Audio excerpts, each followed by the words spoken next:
Boa noite a todos. Então sejam bem-vindos, que a paz do Mestre nos acolha nessa noite de hoje e em todos os dias da nossa jornada. Tá? Pedimos a todos que a partir desse momento desliguem os celulares para que a gente possa estar concentrado, compenetrado com o estudo de hoje, com os ensinamentos, tá? E com a intuição da espiritualidade superior aqui nesse momento. Tá? E também manter o silêncio durante a palestra, durante a aplicação dos passos, que a gente possa ficar bem confortado, bem relaxado, para recebermos as energias positivas aqui presentes. Tá? A partir desse momento, então, pedir para que se apaguem as luzes, todos se acomodem confortavelmente. Tá? Depois a gente vai dar um informe sobre a semana do Carnaval, tá? Sobre a programação, mais para o final, tá bom? E Rusa vai fazer nosso preparo, nossa meditação. Boa noite a todos, né? Vamos começar, né, pela prece, pela paz do mundo, que é uma coisa que precisa tanto, né? O mundo está precisando tanto de paz, nós estamos precisando de paz, de calma.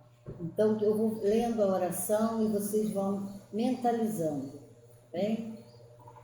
Que os donos do poder sejam iluminados pelo amor, que os nobres de coração se voltem ao Pai em clamor pela paz, que todos se unam em torno desse objetivo, fortalecendo os alicerces do bem sobre a terra. Irradiemos luz para nossa querida Mãe Terra, para que ela fique cada vez mais forte e que cada ser humano se liberte de tudo que estiver fora do propósito divino. Que sejam lançadas as sementes da sabedoria em suas mentes, para que não aceitem mais as arbitrariedades dos poderosos e nem permitam mais serem por eles manipulados. Que a paz na terra seja o anseio de todos os seus habitantes e não haja mais espaço para outros interesses. Vamos pensar nos nossos governantes agora.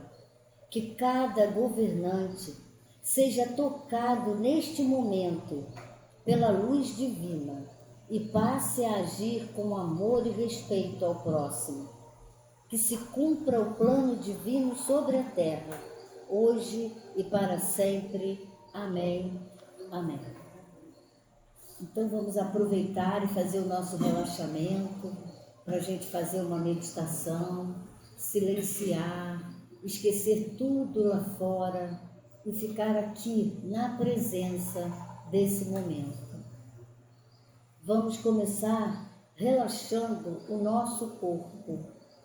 Respire profundamente e entregue-se. Mais uma vez, respire profundamente e permita-se se entregar. Feche os olhos suavemente. É uma sensação muito boa fechar os olhos. Como é bom poder parar, poder silenciar. Relaxe o seu rosto. Relaxe a sua língua. Solte os seus lábios. Solte. Relaxe. E relaxe também a sua nuca. Solte os ombros. A sensação de relaxamento desce para os seus braços.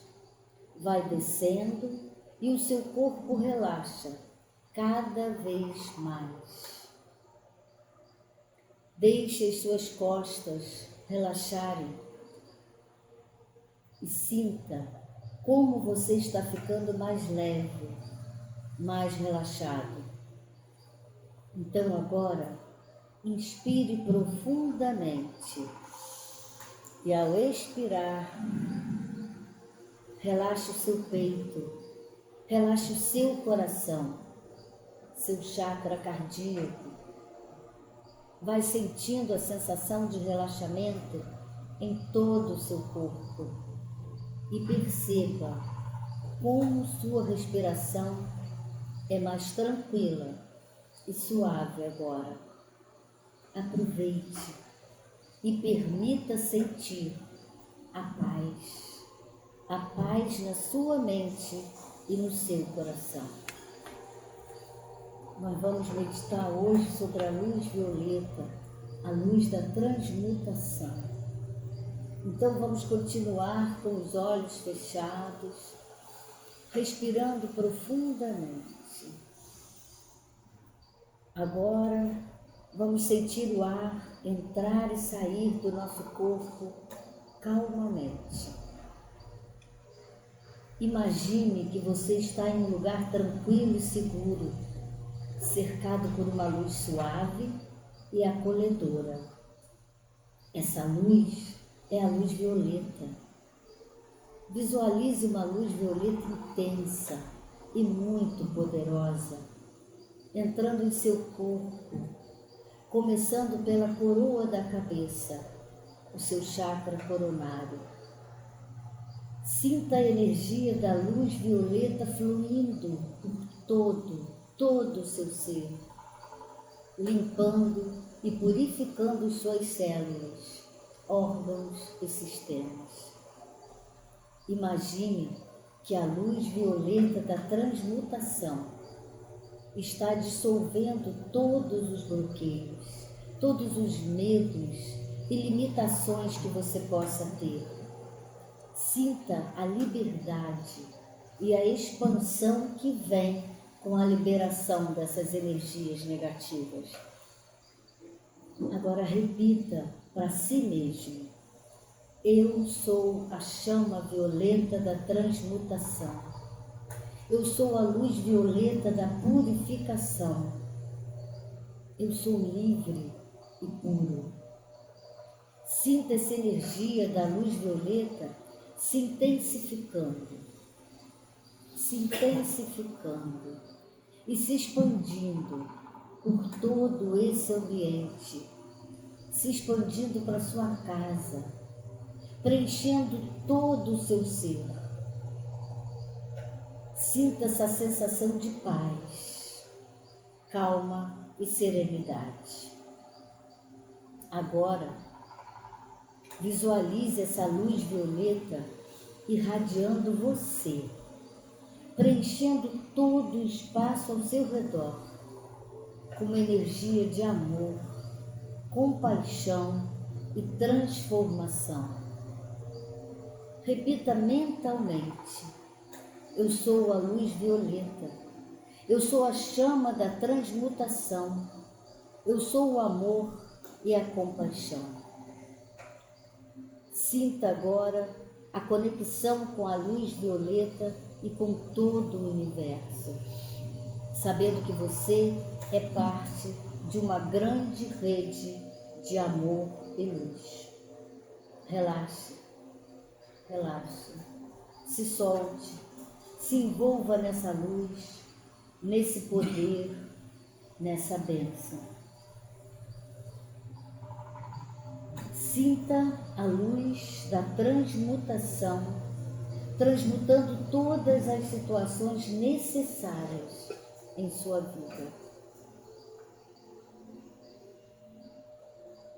Sinta, transmutando todas essas situações necessárias, transmutando todos os desafios que estamos passando nesse momento.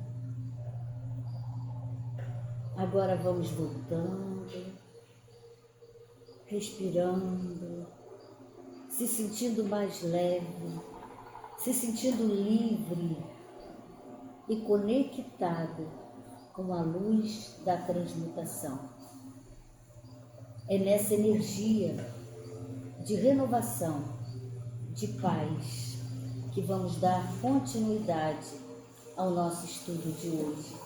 Namastê, o Deus que habita em mim saúda o Deus que habita em todos vocês. Assim seja, graças a Deus. E a Clélia vai fazer a nossa leitura de preparo de noite. Boa noite primeiro, boa noite. Eu escolhi a mensagem do livro Reflexões, da Márcia, e fala sobre a família. Enquanto as famílias não exercitarem o auto-perdão, a convivência continuará sendo muito difícil. Os débitos do passado continuarão atrapalhando o presente e levando seus integrantes à falência mais uma vez. As reuniões familiares que deveriam ser de confraternização acabam sendo de ajuste de conta. Algumas que trouxemos de outras vidas e outras que aqui adquirimos. Enquanto o orgulho, a prepotência e o domínio continuarem sendo o ponto mais forte das relações familiares, a evolução do núcleo se torna impossível e as repetições dos erros ficam quase incontroláveis. Volto a falar. Sem amor, não chegamos a lugar algum. Sem amor, a intolerância acaba dominando o ambiente e a concórdia fica cada vez mais longe de ser conseguida. Entendam de uma vez que ninguém está onde não deveria. As coincidências não existem, tudo é como deve ser. Então, não se achem vítimas do destino, pois estão longe disso. Trabalhem a impaciência, o amor, o desapego. Desapego também é o domínio, a prepotência e o ódio. Pratica dentro do seu núcleo familiar o amor. É muito mais fácil sermos dóceis fora de nossa família. E mais fácil esconder nossos sentimentos fora de nossa família. Mas é lá que começa nosso trabalho, trabalhando as diferenças com as pessoas mais íntimas e aprendendo que às vezes a intimidade atrapalha a delicadeza. Tenhamos paciência com as pessoas mais lentas, pois como as tartarugas, elas também chegarão ao seu destino. Que assim seja. Graças a Deus. Então vamos elevar o nosso coração, nosso pensamento para a nossa prece inicial. Graças às luzes da caridade do nosso Mestre Jesus, estamos aqui em mais uma noite de estudos, agradecendo a presença salutar dos nossos protetores, dos nossos mentores, da espiritualidade superior, para que possamos sair daqui fortalecidos na nossa função, na nossa missão e nossa jornada na vida terrena, de acordo com os ensinamentos de amor que o Senhor nos concedeu. Gratidão, Senhor, fica conosco hoje e sempre, que assim seja, graças a Deus. Então, com muita alegria, a gente recebe na noite de hoje a nossa irmã Susan Ulrich, seja bem-vinda, com o tema Espíritos Sofredores. Boa noite, meus irmãos, boa noite, meus amigos. É com muita alegria que eu estou aqui nesta noite com vocês, retornando a esta casa, nesse ambiente maravilhoso. Como eu falei com a Clélia, eu me sinto tão à vontade aqui, é tão bom, tão aconchegante, né? É uma conversa, são sorrisos, e a gente vai ficando bem, vai gostando, né? E vai voltando.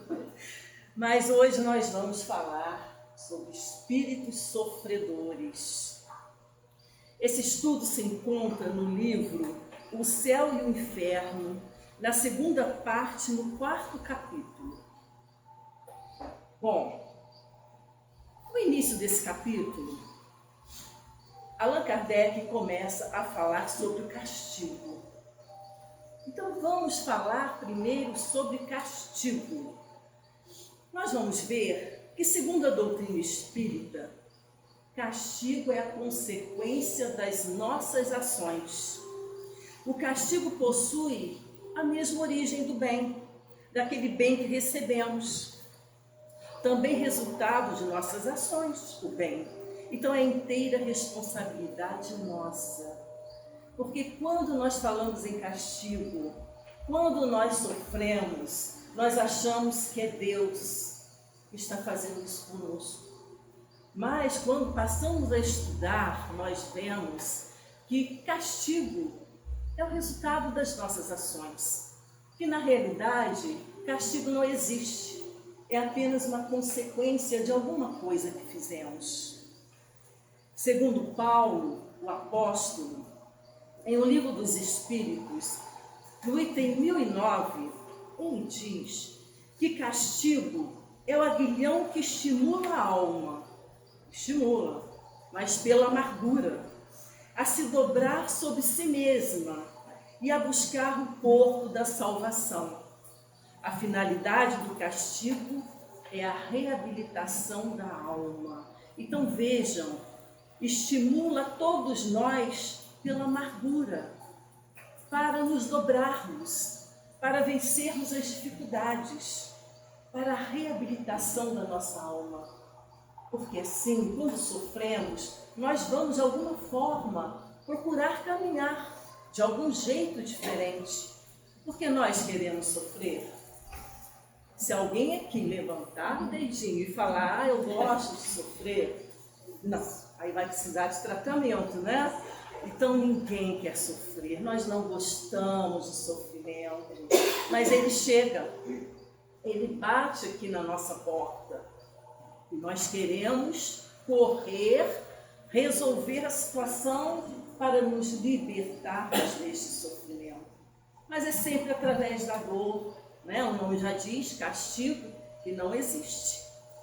Examinando-se à luz da lei de ação e reação, nós veremos que quando praticamos determinada ação, o que acontece?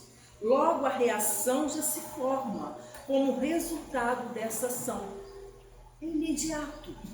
Afinal, a semeadura é livre, mas a colheita é obrigatória. Então, toda ação nossa vai chegar para nós, a partir dela, alguma reação.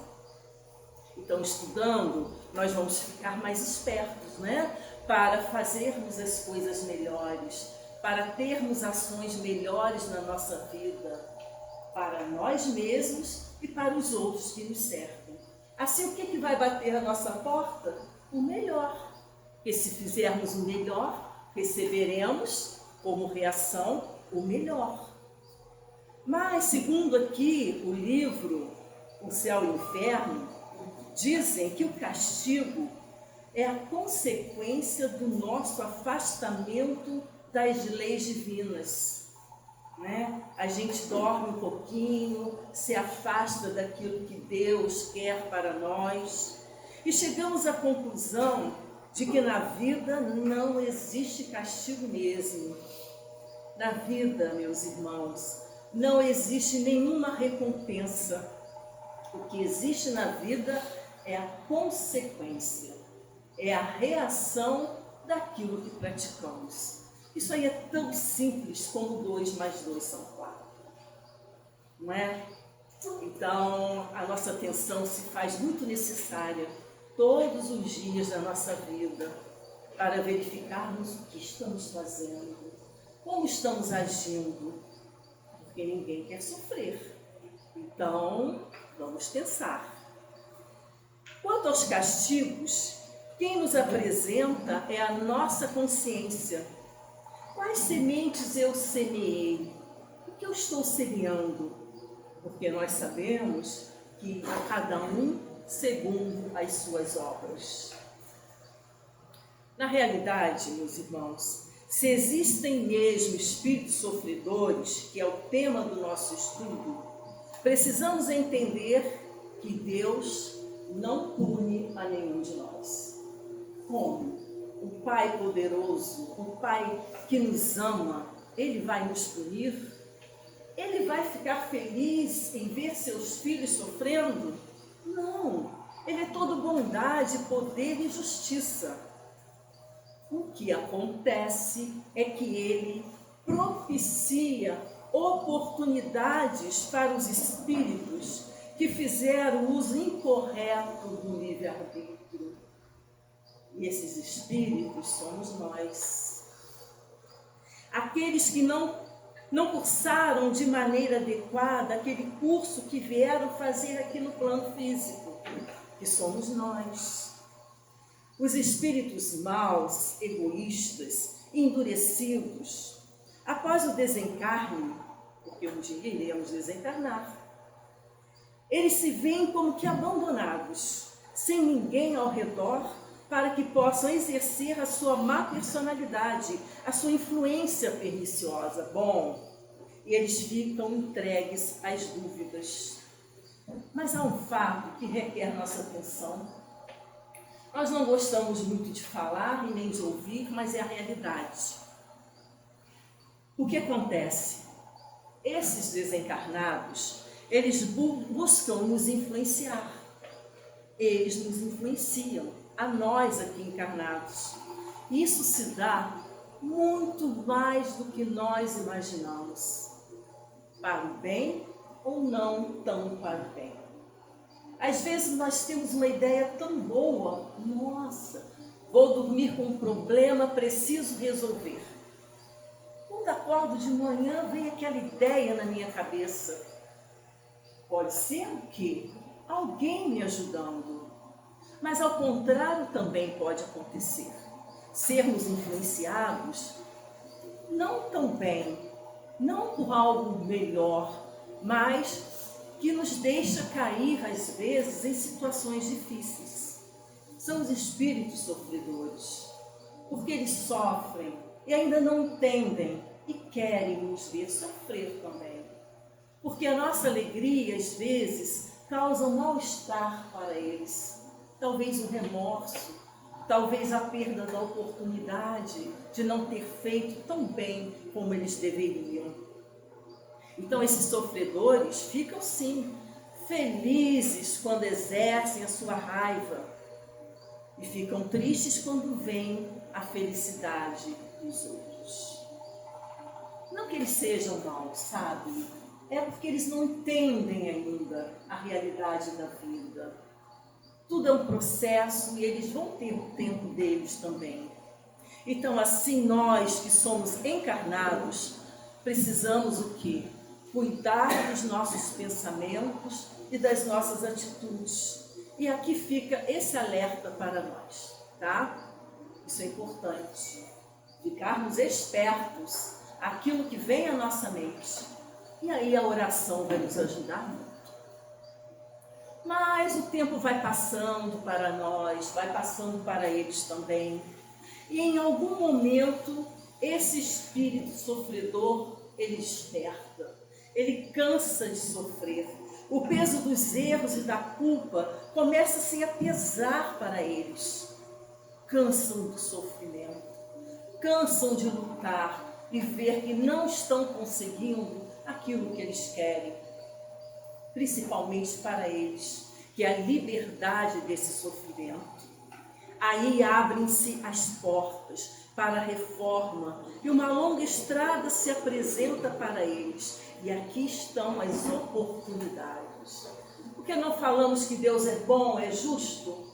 E Deus vai abandonar aqueles que erraram?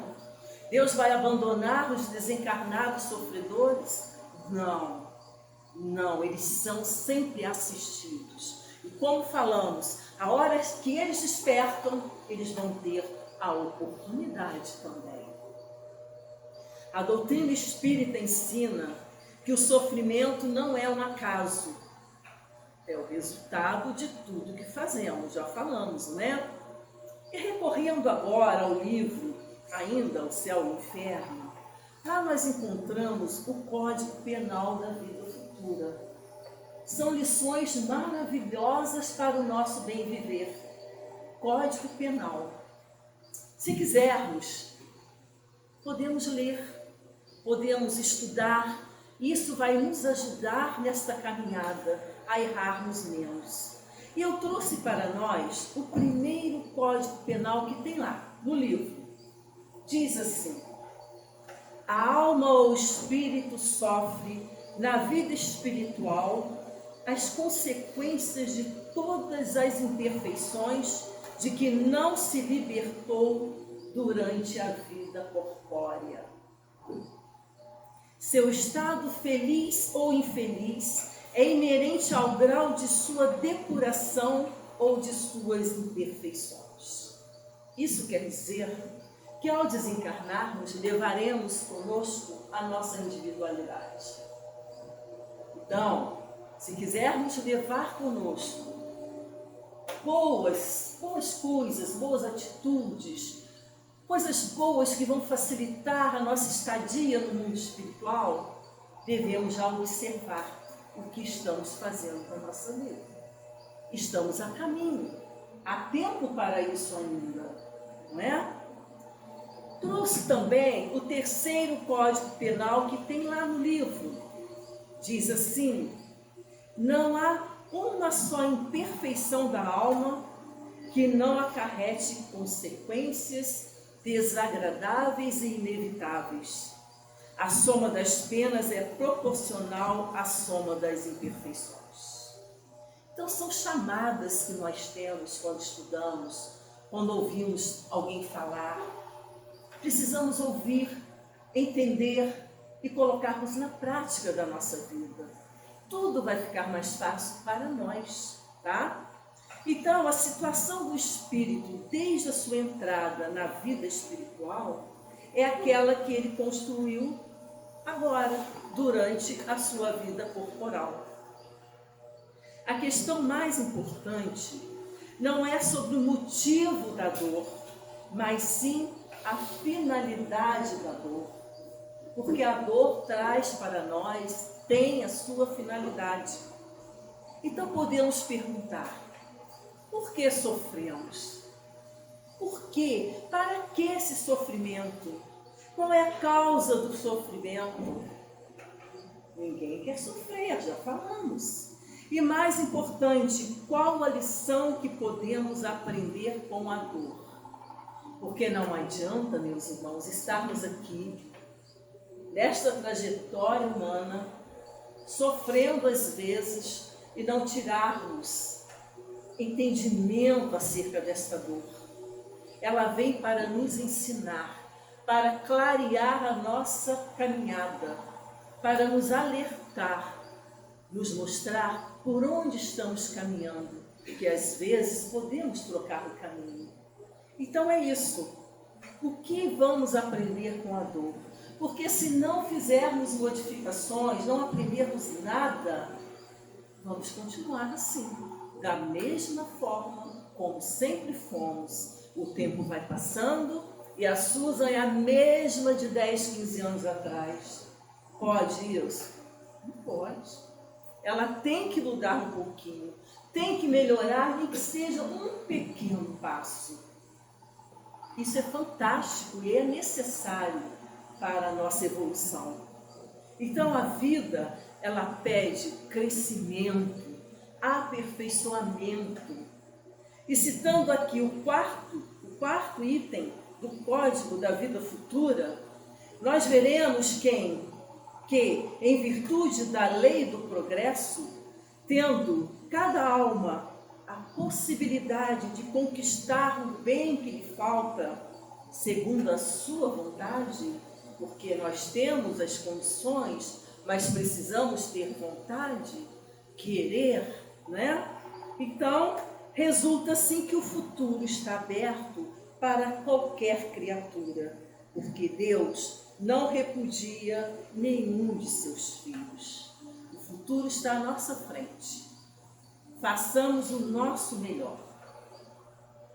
Voltando ao nosso estudo, né?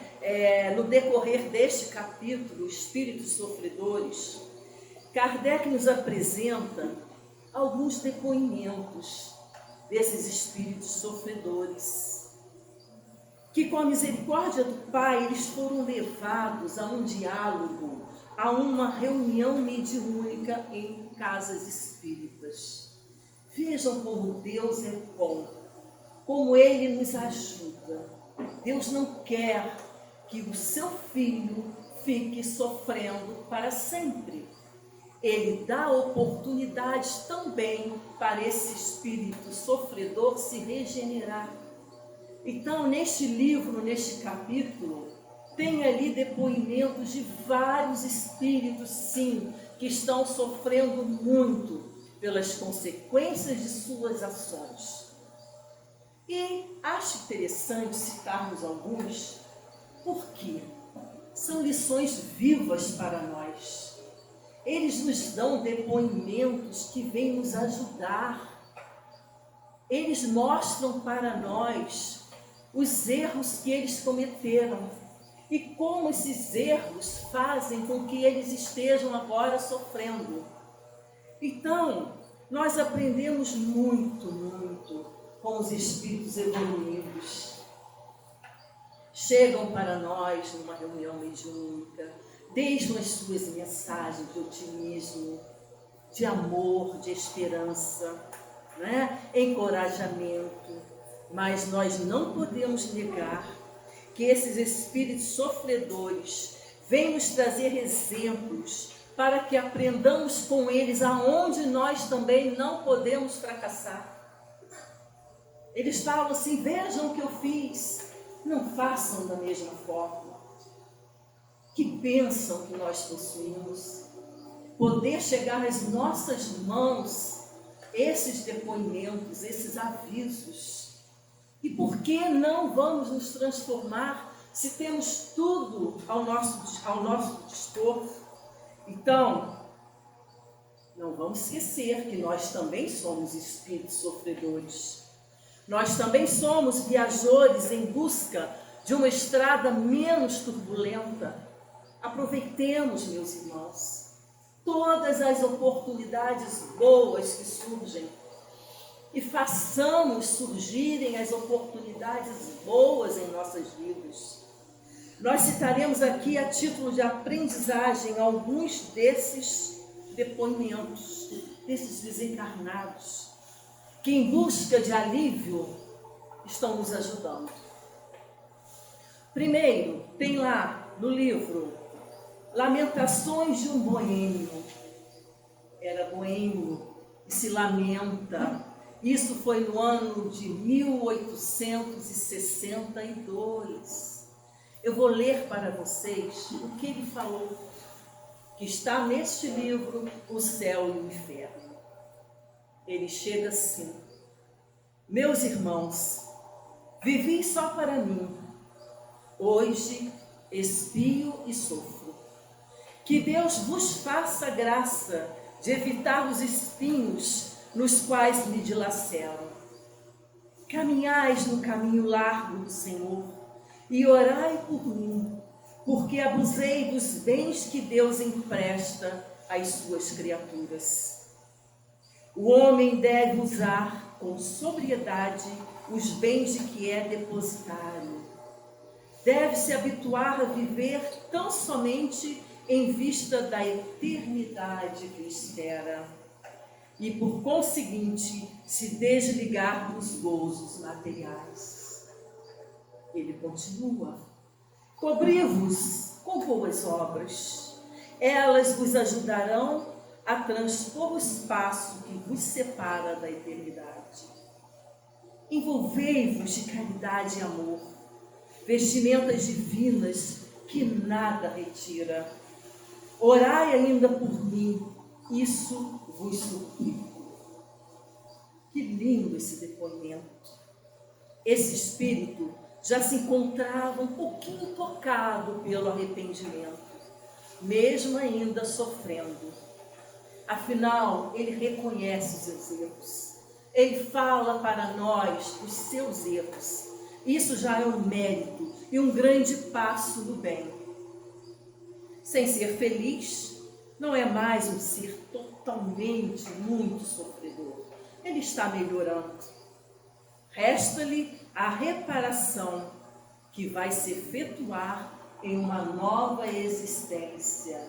Benditas reencarnações, meus irmãos.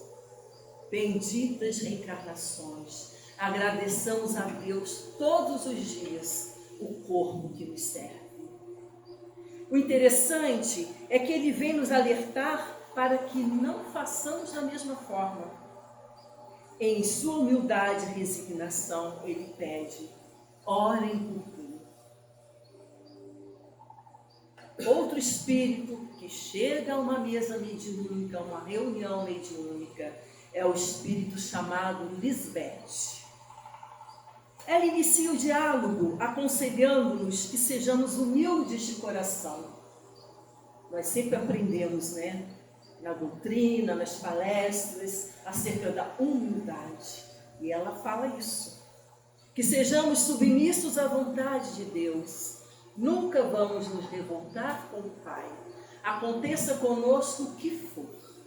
Ele sabe de todas as coisas. Sejamos pacientes nas provas, caridosos para que não venhamos a sofrer as torturas que ela suporta. Ela diz. A certa altura do diálogo lhe é perguntado se o arrependimento lhe traz um alívio. Ao que ela responde: o arrependimento produtivo é aquele que tem por base o remorso de haver ofendido a Deus e o ardente desejo de reparação. E ela completa dizendo: infelizmente ainda não estou aí. Ela ainda não sentia remorso, ela ainda não desejava essa reparação, apesar de entender que havia errado. Ela estava ainda em um processo. E continua o depoimento dessa irmã. Recomendai-me as preces de todos aqueles que se consagram aos sofrimentos. Disso eu tenho necessidade. A seguir, Allan Kardec comenta este depoimento, dizendo que o arrependimento traz sim uma grande esperança de renovação. O arrependimento é útil para nós sim, mas por si só nem sempre acarreta a imediata libertação. É um passo, mas há necessidade de um esforço sincero para a reparação. Porque senão seria muito fácil. Eu me arrependi, bato no ombro, tudo bem, vou embora, está tudo resolvido. Mas não é assim. Se eu causei ferimento a alguém, feridas que doem, amarguras, eu vou precisar reparar. Arrependimento é o primeiro passo. Então, a prova sincera desse arrependimento, eu preciso provar. E o desejo de reparar essas faltas através da consciência de ter ofendido a Deus. Porque quando eu ofendo aquele que está ao meu lado, aquele que trabalha comigo, quando eu ofendo o meu familiar, o meu vizinho, eu não estou ofendendo só a ele, não. Eu estou ofendendo a Deus, aquele que nos criou. Porque o outro também é filho de Deus como eu sou. Assim, meus irmãos, continuando o diálogo com Lisbeth, veremos em seu relato que o orgulho foi a maior fonte de sua queda. O orgulho.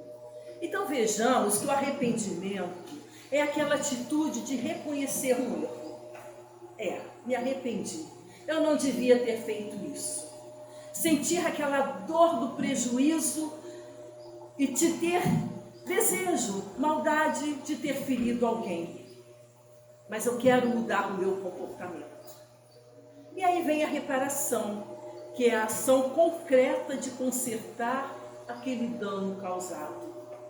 Enquanto o arrependimento é um processo mental e emocional de mudança da minha consciência, a reparação vem ser a materialização dessa mudança através de atos concretos. Eu preciso agir para mudar aquela situação.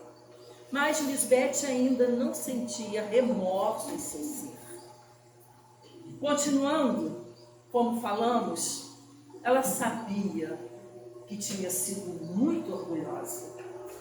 E segundo a doutrina espírita, o orgulho é considerado um dos maiores obstáculos para o nosso caminho evolutivo. O orgulho. Ao orgulho se contrapõe a humildade. E Emmanuel nos ensina que ser humilde é reconhecer o seu lugar na criação divina. É ter a humildade de sabermos o nosso lugar, sem irmos além daquilo que nós podemos. Esse espírito, Lisbeth, ela viveu na Prússia 150 anos até a data dessa comunicação. Veja quanto tempo. 150 anos é muita coisa. E desde então ela não fizera, segundo ela, nenhum progresso como espírito, porque a matéria ainda exercia grande influência sobre ela, mesmo sem corpo físico. Passaram-se vários anos. O orgulho, diz ela, o orgulho vê tu, vos enlaça em correntes de bronze, cujos anéis se apertam mais e mais ao redor do miserável que lhe entrega o coração. Vocês não acham que esses depoimentos nos ajudam? Nos fazem refletir? Abrem caminhos para a nossa mudança? Acho que sim. Acho que sim. Ela achava que não havia realizado até então nenhum progresso em 150 anos de desencarnação.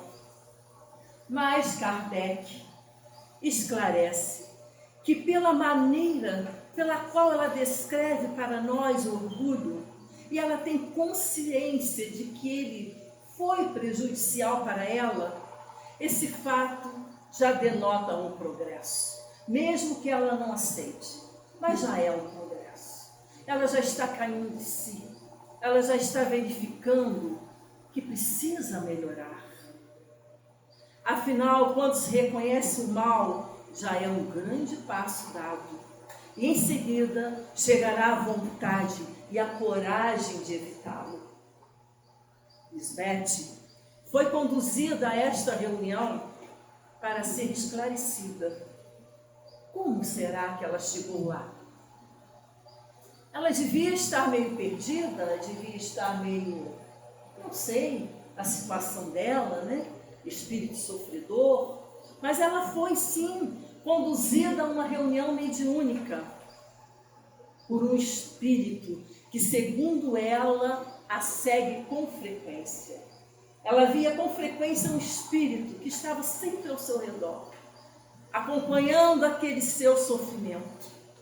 Então vejamos, a partir do momento em que ela reconhece as suas faltas e ela tem consciência dessa situação, esse espírito benfeitor a direciona para uma casa espírita e a ampara.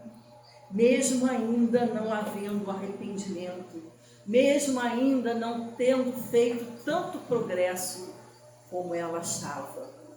Então, a misericórdia divina, meus irmãos, sempre nos alcança. Por mais que erremos, por mais que não sejamos tão bons como Deus espera que sejamos, mas Deus está ao nosso lado. E os anjos guardiães estão nos ajudando diariamente. Nós nunca estamos sozinhos.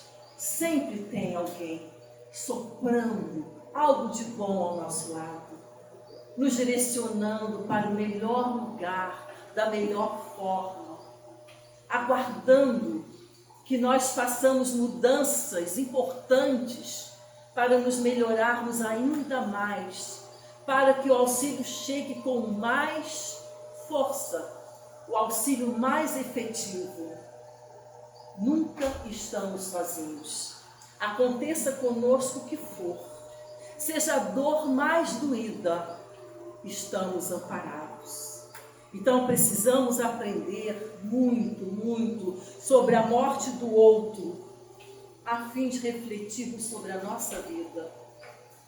Foi sobre a morte desses espíritos, o desencarne, sobre a dor deles que nós estamos conseguindo fazer a nossa melhoria. E quanto mais nos alertarmos, mais conseguiremos avançar. Precisamos então observar o que eles nos falam. Com os depoimentos desses espíritos sofredores, tentaremos por nossa vez sofrer menos, fazer diferente em nossa vida, para não ficarmos em semelhante condição. Nós precisamos cair no mesmo erro, se eles vieram nos alertar. Se nós temos raciocínio, se nós temos todo o amparo, nós estamos constantemente na casa espírita, ouvindo alguém falar, os livros à nossa disposição, podemos errar menos. Não é fácil, né? O homem velho sempre vem se colocando à nossa frente, mas nós podemos com atenção, fazermos melhor. E sempre é bom, eu sempre falo, e eu sempre gosto de refletir. Refletir sobre as coisas que nos acontecem, sobre aquilo que o outro faz conosco. Por que será que ele agiu assim comigo? Por quê? O que eu fiz? Como eu estou agindo com o outro? Por que ele não gostou? Pensarmos, isso eu não quero mais para a minha vida. Isso não me serve mais. Esse fato, já foi. Hoje não é mais importante. Aquilo não me trará benefícios como espírito imortal que eu sou. Então, usando a nossa inteligência, vamos descartando o nosso lado negativo, deixando para trás aquele homem velho, e vai surgindo em nós um ser diferenciado, um ser melhor, um ser que pode galgar patamares melhores na evolução, fazermos para o outro algo melhor que vai ajudá-lo. Enfim, quantas coisas podemos fazer melhor, com mais amor, com mais carinho, com menos revolta, sem ódio. E assim, aos poucos, vamos nos transformando, cada um de nós que está aqui. Vejam quantas pessoas tem aqui.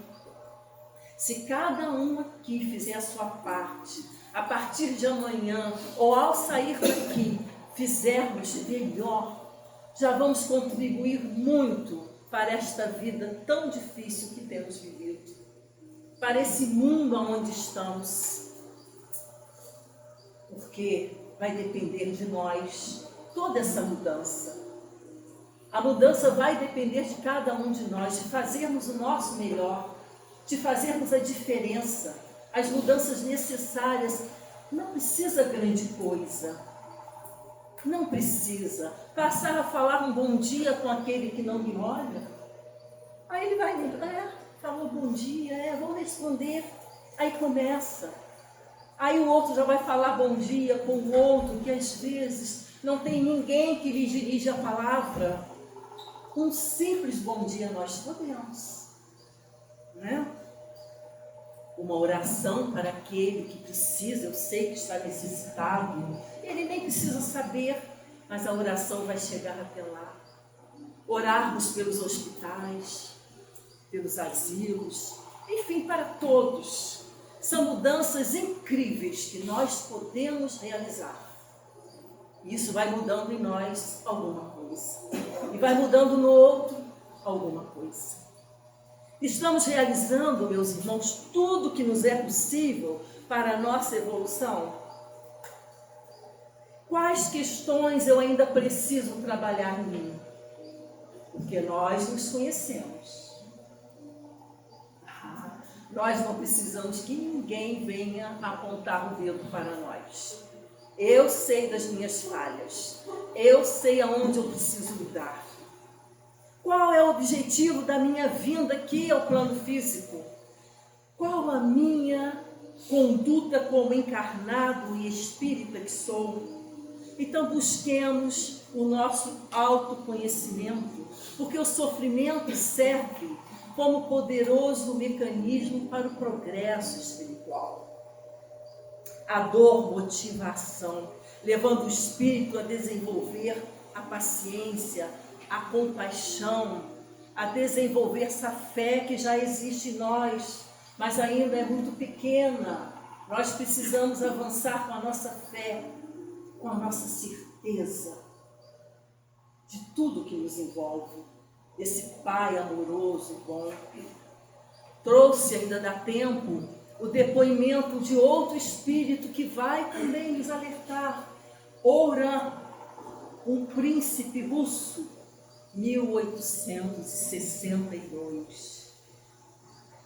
Ele inicia o diálogo assim: ó bem-aventurados os humildes de coração, o reino dos céus lhe pertence. Orai por mim. Vejamos, tanto quanto o boêmio Lisbeth, esse espírito Oran também chega pedindo preces. se abrirmos este livro e olharmos, verificarmos com cuidado esses todos os depoimentos que tem lá, que são muitos, a maioria deles pede por prece. Eles sentem falta da oração. Então, o valor da prece, meus irmãos, para os espíritos desencarnados, reside na capacidade de transmitirmos para eles amor, caridade e esperança. Nenhuma prece fica perdida. E não vamos orar somente para os nossos queridos desencarnados, vamos orar para todos os desencarnados, para que todos que estejam necessitando recebam aquele pontinho de luz emitido por todos nós. Então, vamos auxiliando em sua jornada espiritual. Eles vão recebendo, vão sentindo dentro de seu ser o amor e vem a transformação. Porque a prece fortalece os espíritos que se encontram sim em sofrimento e em processo de adaptação à sua nova realidade. Pode suavizar as dores e estimular também a fé deles para que eles consigam realizar a reparação de suas faltas. A prece é a sustentação para eles. É aquilo melhor que nós podemos doar. Uma prece vale muito mais do que uma coroa de flores. E não custa nada. Custa a nossa vontade, o nosso querer. O príncipe Ourã, ele chega a essa reunião mediúnica com a consciência bem clara a respeito de suas imperfeições, entendendo as limitações relativas à sua última encarnação. Ele já traz uma inclinação para o arrependimento. Mas há um fato interessante aqui, na sua fala. Ele diz que desejou a nobreza, a honra, a fortuna, mas que sucumbiu devido ao peso que tomou e que esse peso estava acima de suas forças. Então ele vem declarar que errou porque a sua carga foi muito pesada. Mas vamos discutir isso ainda. E no decorrer da narrativa, Allan Kardec vem esclarecer que aqueles espíritos que fracassam, que sucumbem, geralmente eles são levados a dizer que tinham uma carga acima de suas possibilidades. É um meio de não admitirem falir pelas suas próprias faltas. E nós, que somos estudiosos, sabemos que Deus não nos dá uma carga acima das nossas possibilidades, não. Não adianta querer enganar. Se ele errou, é porque ele deixou de fazer algumas coisas que ele deveria ter feito. Não foi devido à sua prova aqui no plano físico, não. E continua. Deus não dá a ninguém acima do que pode carregar. Não pede a ninguém mais do que possa lhe dar. Deus dá aos espíritos a liberdade. Mas o que falta mesmo é a vontade, o desejo de superação. Porque com a vontade não há inclinação viciosa que ele não possa vencer. Sem julgamentos. Não estamos aqui para julgar. Mas fica tão simples, não é? Terceirizarmos as nossas faltas. Eu não fiz porque foi muito pesado, eu não consegui. Eu não fiz, eu tenho outra encarnação, eu vou deixar para depois, tem tempo.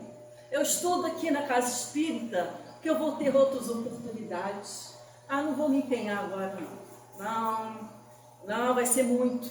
Eu já fiz bastante. Tá bom, depois eu faço o restante.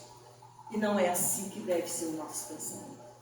Devemos seguir sempre dentro das nossas possibilidades, mas fazendo o nosso melhor. Porque, como já falamos, aquilo que nos compete foi dado por Deus. E Ele sabe que nós conseguimos. Ele sabe que nós podemos. Então, vamos entender que nós somos herdeiros de nós mesmos. Não passamos por nada ao acaso. Nenhuma encarnação é preparada para o fracasso. Vocês acham que nós iríamos reencarnar para o fracasso? Deus faria isso conosco? Os espíritos amigos que nos ajudam? Não, não. Nenhuma encarnação está preparada para o fracasso. Então, precisamos nos empenhar. Muita coisa, mas muito, muito. Deixar a preguiça de lado, deixar para amanhã, é um ditado, né? Não deixe para amanhã o que se pode fazer hoje. Por que amanhã? Se hoje é o dia, agora é a hora.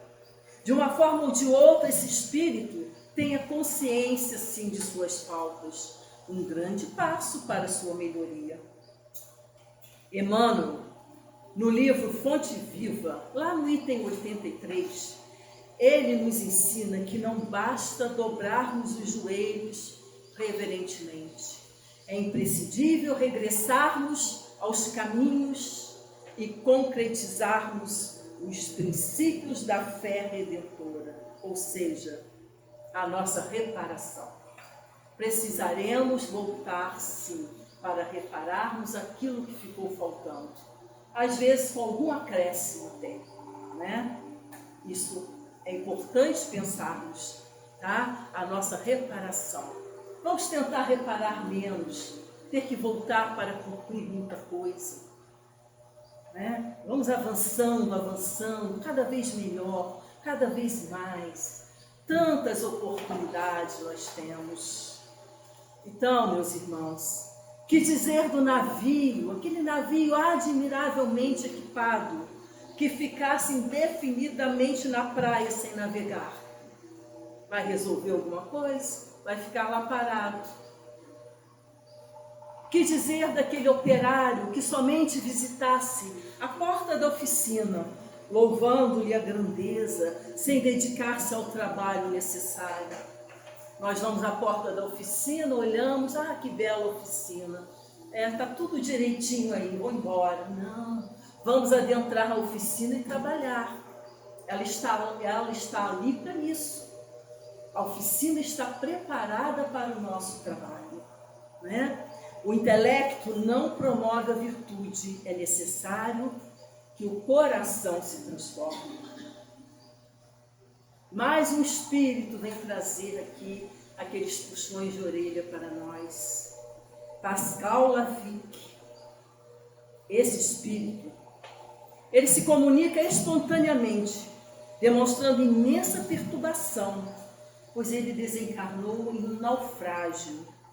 Ele traz a consciência de ter cometido erros. E curioso, também pede preces. Também precisa de preces. Ele diz: orai, isso eu vos suplico. O momento importante desse diálogo é quando ele aconselha para que pensemos sempre na vida futura, ou seja, vivendo agora, construindo amanhã. E nós, espíritas que somos, nós temos certeza da vida futura. Sabemos que ela nos aguarda, que nada vai terminar aqui, que isso aqui é uma passagem, é um caminho para nós. O momento importante desse diálogo é quando ele aconselha para que pensemos muito na vida futura e que façamos a diferença, tá? E o amanhã que vai além dessa matéria, meus irmãos, o amanhã que dependerá das nossas atitudes de hoje. Queremos ser felizes? Todos querem. Como vai ser o nosso amanhã? Vamos prepará-lo agora, hoje, a partir de agora. E amanhã teremos sorrisos, teremos felicidade, mas depende de nós. Ninguém fará nada por nós. Tudo, a nossa vida é nossa, o caminho é nosso, o livre-arbítrio nós temos, tá? Ele nos aconselha também a implorarmos sempre a misericórdia divina. Precisamos do Pai, e aí temos um passo importante para a nossa evolução, a vida futura. Recorrendo ao capítulo 11 de O Livro dos Espíritos, nós veremos que em todos os tempos o homem sempre se preocupou com o seu futuro. Sempre. O homem caçava para ter seu alimento, guardava o alimento. Isso é se preocupar com a vida futura, dentro das condições dele. Então, os homens se preocupam sempre com o futuro, para lá do túmulo também. Isso é uma atitude bem natural. Nós sabemos que vamos desencarnar. E essa também é uma preocupação nossa. É certo. Precisamos mesmo nos preocuparmos. Mas não basta só isso. Precisamos agir, não é? Então, pensamos, que será do homem após o instante fatal? Nós estamos tratando da imortalidade, da nossa imortalidade. Afinal, nós sabemos que o nada não existe. E a vida futura implica a conservação da nossa individualidade após a morte. Continuaremos sendo quem somos. Não vai haver grande mudança. Não haverá saltos com o desencarne. Seremos nós mesmos. Tá? Então, mais um só, tá? Para encerrarmos. Clério, vejamos. O caráter e a conduta dos encarnados definirão como será sua situação após o desencarne. O nosso caráter, a nossa conduta. Ela foi orgulhosa e egoísta e se apresentou assim na reunião mediúnica. A minha infelicidade aumenta a cada dia. Aumenta na medida em que o conhecimento da eternidade se desenvolve em mim. Ela sabia que não tinha acabado. Ela sabia que tudo continuava. E isso estava trazendo um transtorno para ela. E ela diz, miséria, vãs preocupações de interesses materiais que ela teve. Estou roída pelo incessante lamento do tempo perdido. Que te direi a ti que me escutas? Vela sem cessar sobre ti. Amo os outros mais que a ti mesmo. Ora por minha alma ressequida e tão miserável. Vem o Espírito São Luís, avalia esse depoimento dizendo que este quadro é muito verdadeiro. O sofrimento dela, segundo São Luís, não é exagerado. Ela viveu para si mesma, sem empatia pelo sofrimento do outro. É aquele bom dia que às vezes falta, né? E pode fazer tão bem ao outro. Como vai? Um bom dia. Isso é ter empatia. Para ela, nada lhe faltava. Beleza, fortuna, adulação, tudo lhe sorria. E quando viam a Clélia, diziam, nossa, que mulher feliz. Falavam quando a viam encarnada. Mas ela cometeu algum crime horrível? Não. O que ela fez? Ela foi egoísta. Ela possuía tudo, exceto um bom coração. Se não violou as leis dos homens, ela violou a lei de Deus, desconhecendo a caridade, a primeira das virtudes. Sermos caridosos, atenciosos com os outros. Ser caridoso nem sempre é fazer doação, nem sempre depende de recursos materiais. Ser caridoso, muitas vezes, é emprestar os nossos ouvidos, é fazer uma visita, é levar alguma coisa, uma palavra amiga. Isso é fazer caridade. Amou somente a si mesma. Agora, ela não é amada por ninguém. Está isolada, ninguém se ocupa dela, ninguém se lembra dela. Foi uma mulher bonita e pronto, passou. Rica, passou, né? Viveu para os prazeres do corpo, mas não tinha mais o corpo. O que lhe restava? Ficou tudo perdido. Em uma outra comunicação, ela mesma vem falar de seu marido, Félix, que se encontrava no mundo dos espíritos e que muito a fez sofrer, quando era viva, lógico, né?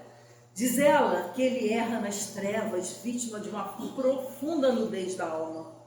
Seu ser superficial e leviano sempre ignorou o amor. Então ela falava também sobre o seu marido, que desencarnado sofria. Ela não conseguiu terminar o relato desses sofrimentos do marido, porque ela também sentia esse sofrimento em seu ser. O guia espiritual do médium completou o depoimento na reunião mediúnica, dizendo: ele, o esposo, entrando na vida terrestre, nada adquiriu e terá tudo a recomeçar, fazer tudo de novo. Quando sair da perturbação que se encontra, vai reconhecer que viveu só de quimeras, só de sonhos. São os aluados da vida, meus irmãos. Aqueles que não se prestam a nada, que vivem por viver. Ele verá que o materialismo fez abraçar o vazio. Muito bem. Então, para encerrarmos, vamos pensar. Eu achei importante trazer, porque às vezes a gente não pega esses livros para ler, né? E acredito que esses depoimentos sacodem alguma coisa aqui dentro de nós. Traz alguma coisa diferente para nós pensarmos. Porque nós não podemos sair aí pelo mundo, pela vida, dia após dia, sem analisarmos a vida. A nossa vida é importante. Precisamos pensar, analisar tudo que nos envolve, quem somos, tá? Então, como nós vamos desfazer os equívocos, os nossos equívocos, se eles já estão em nossa biografia? Cada um de nós aqui já tem uma biografia. Já paramos para pensar nisso? Lembremos, meus irmãos, ninguém pode voltar atrás e fazer um novo começo. Mas qualquer um de nós pode recomeçar, sim, para fazermos um novo fim. São palavras de Francisco Cândido Xavier. Podemos mudar a nossa biografia, ainda dá tempo. Ou seja, podemos construir um lindo final para a nossa história de vida. Por que não? Coisa linda, né? Quando falarmos sobre nós, que tenha alguma coisa bonita. Ah, eu lembro disso, dela, dele. Deixarmos algumas marcas importantes de amor, de caridade, de fraternidade. Porque esse é o caminho para a felicidade. E quem sabe, né, daqui a um tempo, se nós formos conduzidos a uma mesa mediúnica, em espírito, que nós possamos falar das belezas do mundo, né? Que possamos falar de coisas boas, contarmos sobre as nossas alegrias, levarmos otimismo para aqueles que vão nos ouvir.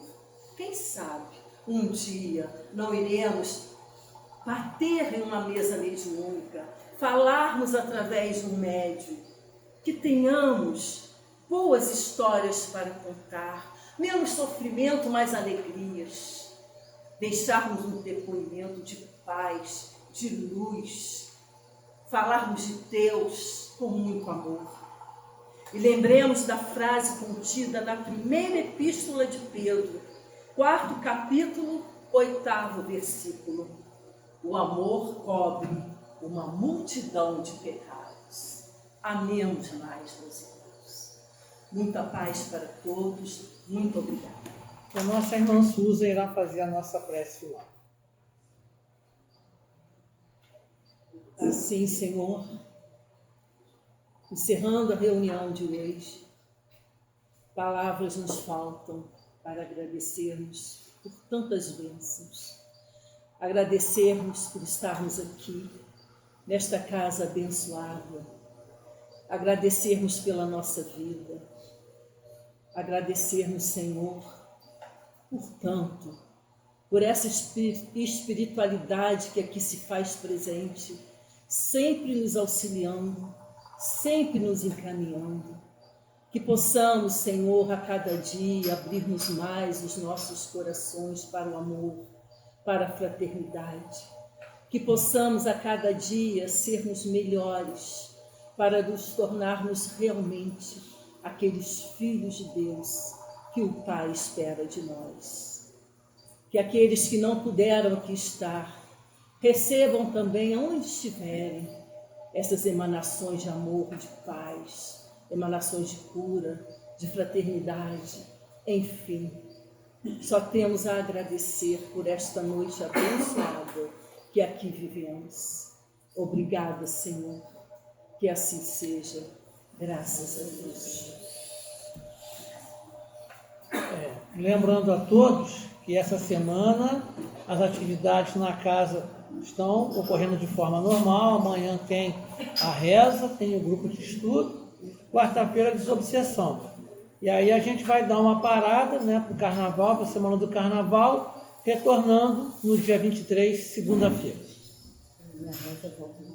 E a reza na terça-feira, acho que no dia 24. E o passo magnético no sábado só vai voltar dia 28. Dia 28, o retorno com o passe magnético com o Luiz Sérgio. Ok? Só isso? Muito bom. Então, obrigado pela presença, pelo silêncio respeitoso. Uma boa semana a todos e um bom carnaval para quem curte carnaval.